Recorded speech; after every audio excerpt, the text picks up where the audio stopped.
On your August ballot, the city of Bisbee will be asking us voters of Bisbee to extend the city's spending limit in excess of state law. Mr. Zay, just as a matter of point, you cannot discuss a specific ballot initiative because that is using city resources for an election purpose. So if you could keep it just general as to general issues, you can't mention a specific ballot measure.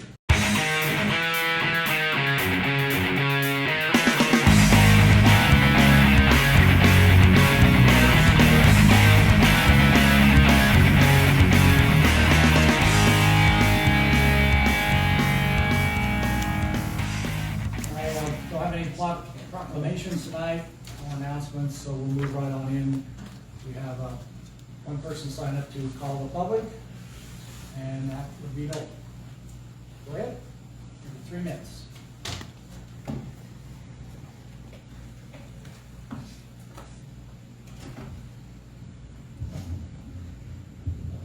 Check.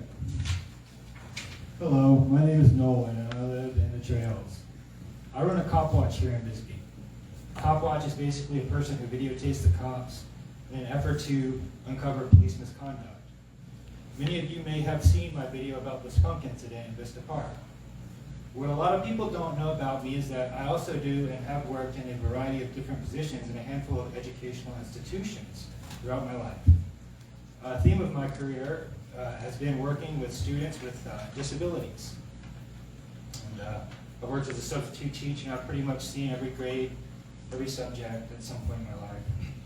I normally try not to pay attention to the national news cycle, but what happened in Uvalde is impossible to ignore. One really scary thing is how much Uvalde reminds me of Bisbee, a small, dusty, southwestern town way out in the middle of nowhere.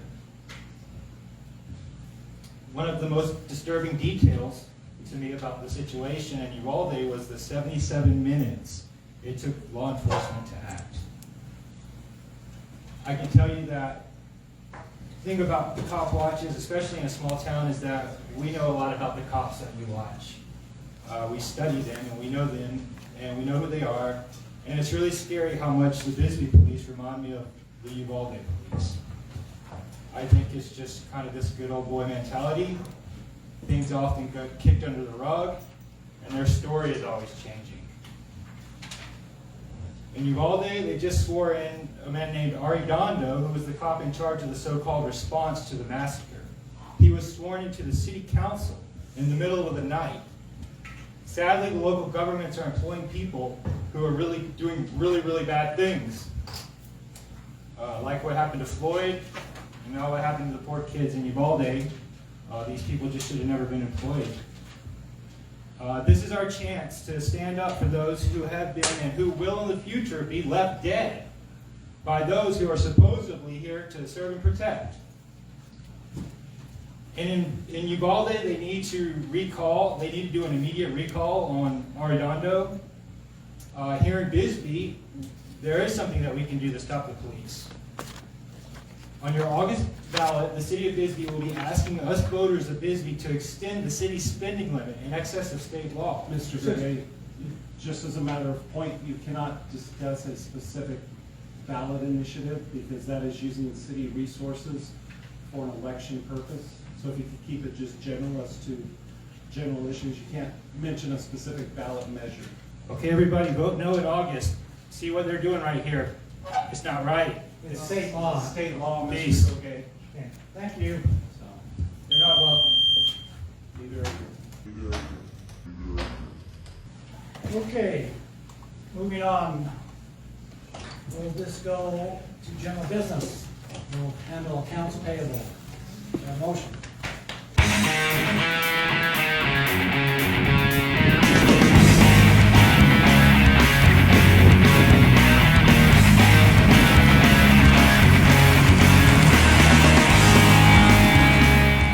It's a bird. It's a plane.